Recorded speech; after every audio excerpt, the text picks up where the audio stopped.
عداوت مجھ سے کیوں اتنی، میں تو قرآن کا داعی ہوں، رسول اللہ کا وارث، صحابہ کا سپاہی ہوں۔ السلام علیکم ورحمۃ اللہ وبرکاتہ۔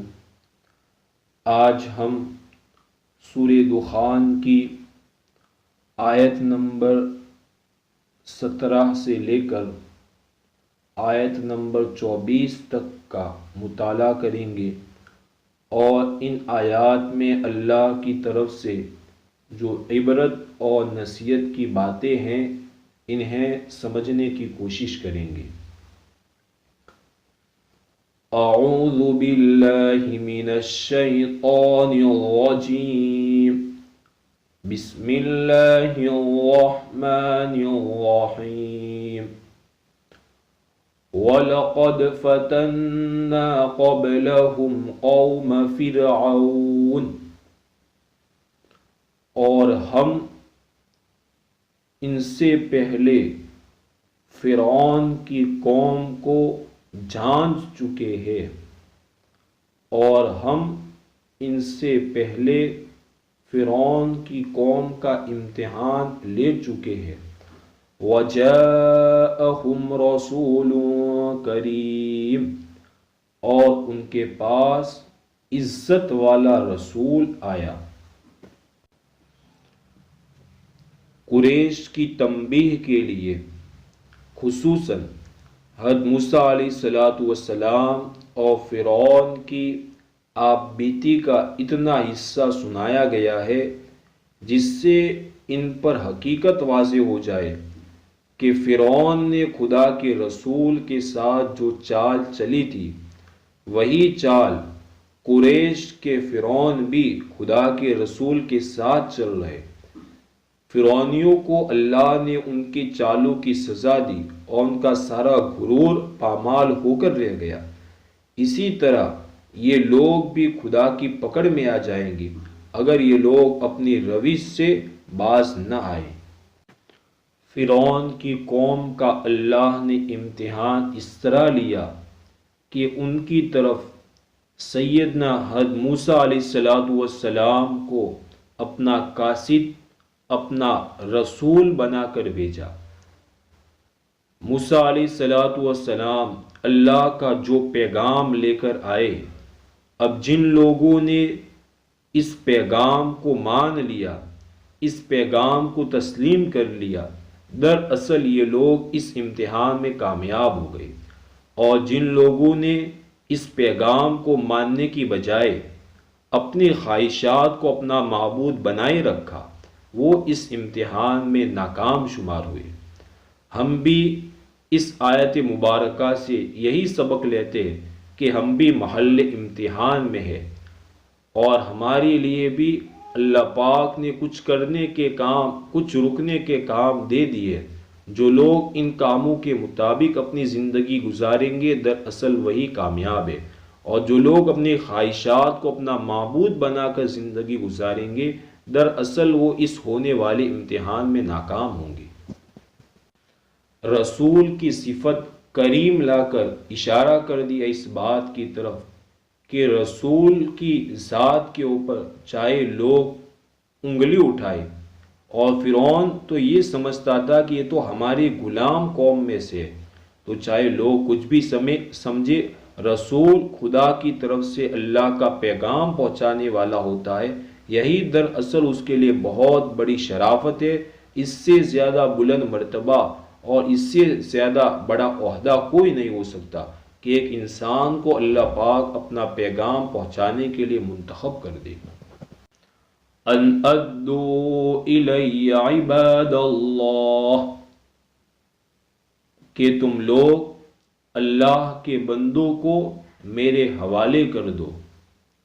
بنی اسرائیل کو جو تم نے غلام بنائے رکھا ہے، بنی اسرائیل کے اوپر جو تم نے ظلم و ستم ڈھائے ہوئے ہیں، انہیں غلامی سے آزادی دو، ظلم و ستم سے آزاد کرو، اور ان بنی اسرائیل کو میرے حوالے کرو، میں جہاں چاہوں انہیں لے کر جاؤ۔ اس آیت کا دوسرا مطلب یہ ہے کہ موسیٰ علیہ السلام نے فرعون سے اور فرعون کی قوم سے مطالبہ کیا کہ تم لوگ اس پیغام کے پیچھے پیچھے چلو جس پیغام کو لے کر میں آیا ہوں، ان اللہ کے بندوں کو میرے حوالے کرو، میں انہیں اللہ سے جوڑوں گا، ان اللہ کے بندوں کو اپنا بندہ بنانے کی کوشش مت کرو۔ انی لکم رسول امین، یقیناً میں تمہارے پاس معتبر بھیجا ہوا ہوں۔ یہاں پر رسول کی صفت امین لا کر اشارہ کر دیا کہ اللہ کی طرف سے جتنا پیغام ہوتا ہے اتنا ہی میں پہنچاتا ہوں، نہ اپنی طرف سے کمی نہ اپنی طرف سے زیادتی۔ اس سے ہمارے لیے یہ سبق ملا کہ جو لوگ اپنے آپ کو انبیاء کا وارث کہتے وہ دین میں نہ اپنی طرف سے کمی کرے نہ اپنی طرف سے زیادتی کرے، بلکہ اپنے آپ کو امین بنا کر پیش کرے۔ جو دین کے نام پر زیادتیاں ہے انہیں ختم کرنے کی کوشش کرے۔ وَأَلَّا تَعْلُوا عَلَى اللَّهِ إِنِّي آتِيكُمْ بِسُلْطَانٍ مُبِينٍ، اور یہ کہ تم خدا کے مقابل میں سرکشی نہ کرو، بغاوت نہ کرو، نافرمانی نہ کرو، میں تمہارے سامنے ایک کھلی ہوئی دلیل پیش کرتا ہوں، سند پیش کرتا ہوں۔ دراصل اس آیت میں یہ پیغام دیا گیا کہ رسول کے پیغام سے بغاوت کرنا، رسول کے پیغام سے سرکشی کرنا، اسے نہ ماننا، دراصل یہ خدا کے مقابلے میں بغاوت ہوگی، خدا کے مقابلے میں سرکشی اور نافرمانی ہوگی۔ پھر آگے فرمایا کہ میں نے جو نبوت کا دعویٰ کیا ہے، اس نبوت کے دعوے کے اوپر میں نے تمہارے سامنے دلیل بھی پیش کی، معجزات بھی پیش کی ہے۔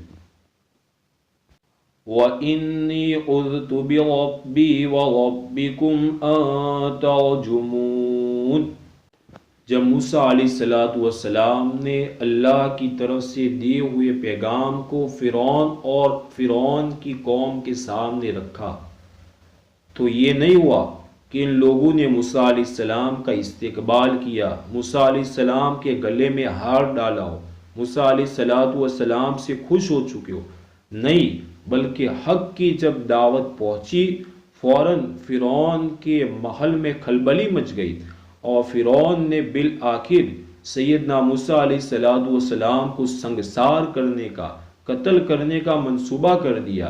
تو اب موسیٰ علیہ السلام اس سے گھبرا کر، خوف کھا کر اپنے مسئلے کو بدل نہیں دیا کہ چلو میری زبان سے لغزش ہو گئی، میں اصل میں یہ کہنا چاہتا تھا، نہیں، مسئلہ نہیں بدلا، بلکہ کہا وَإِنِّي عُذْتُ، میں پناہ چاہتا ہوں اپنے پروردگار اور تمہارے پروردگار کی، اس سے کہ تم مجھے سنگسار کرو، یعنی اس حالات میں اپنے رب سے حمایت اور اپنے رب سے سہارا طلب کرتا ہوں، وہی میری مدد کرے گا۔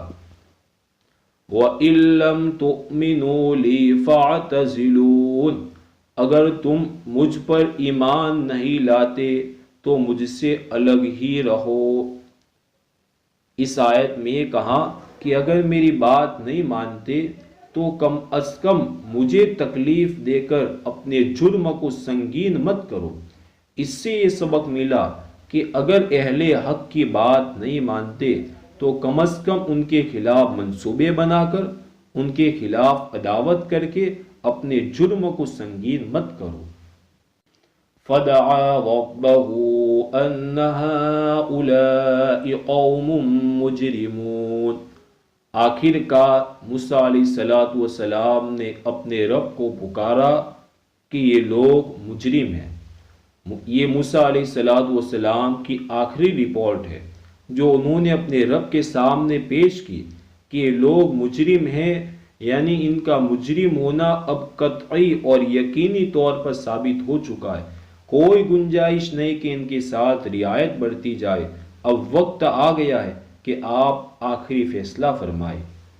فَأَسْرِ بِعِبَادِي لَيْلًا إِنَّكُمْ مُتَّبَعُونَ۔